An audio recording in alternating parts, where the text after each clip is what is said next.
misokatra tanteraka amin'ny Comores ny sistan'ny Madagascar en Mahajanga hoy Rakotoza Fiarimamy Ronsard tale régional ny autorité portuaire maritime et fluviale APMF any an-toerana mila manaraka ny toromarika avy amin'ny fanjakana foibe kosa hoy izy ny APMF amin'ny tsy maintsy hanomezana fanafody ireo mpandeha avy any Comores tonga eo amin'ny seranantsambo vonina nanome alalana ireo sambo tonga manao fangatahan-dalana ivoaka ho any Comores ihany koa hoy izy ny avy eo anivon'ny APMF en Mahajanga ny fanjakana komoriana hoy ity tompon'andraikitra ity no nanome toromarika ilay sambo iray iverina ny herinandro lasa teo nanoindiany ihany moa ity sambo ity ary tonga tao Mahajanga ny alahady.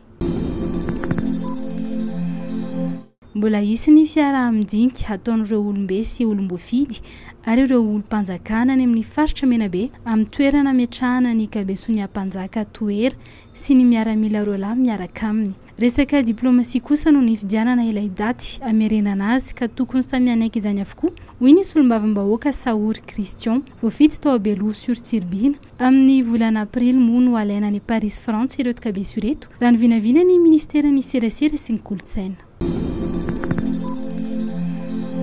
Ny atsarany noto Madagascar amin'ny sehatry ny fitaterana anabakabaka taorin'ny audit de sûreté nataony Organisation de l'Aviation Civile Internationale OACI tamin'ny volana janoary 2024 dia nahazo salanisa 7.70 faingo ohatra 700 i Madagascar. Nisy ny fivoarana teo amin'ny azo satria 140 faingo 220 no salanisa azo ny Madagascar tamin'ity fitsiriana ity tamin'ny taona 2012. Asa sy ezaka ary fiaraha-miasa matotra no nahazony izao vokatra izao hoy ny Aviation Civile de Madagascar.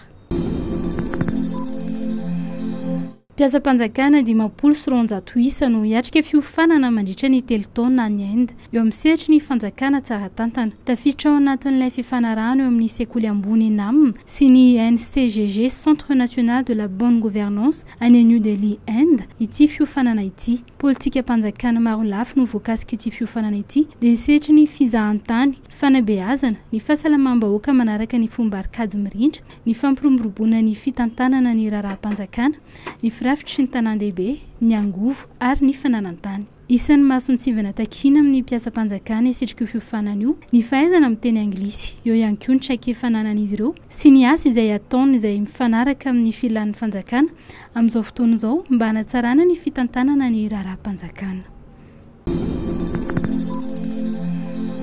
Taorin'ny fandraisana Rainwatch azon'ny Comores nanoloana ny Tchad dia niakatra eo amin'ny larana faharoa Comores izay manana isa 12. Nilatsaka eo amin'ny larana fahatelo noho izany i Madagascar eo amin'ity fifanitsanana iadina ny amboara eran-tany ho an'ny vondrona ity. Manana isa 10 ny Barea, i Ghana no mitarika izay manana isa 12 amin'ny volana septambra indray no iverina ity fifanitsanana ity izay hiditra amin'ny andro 7 sy 9.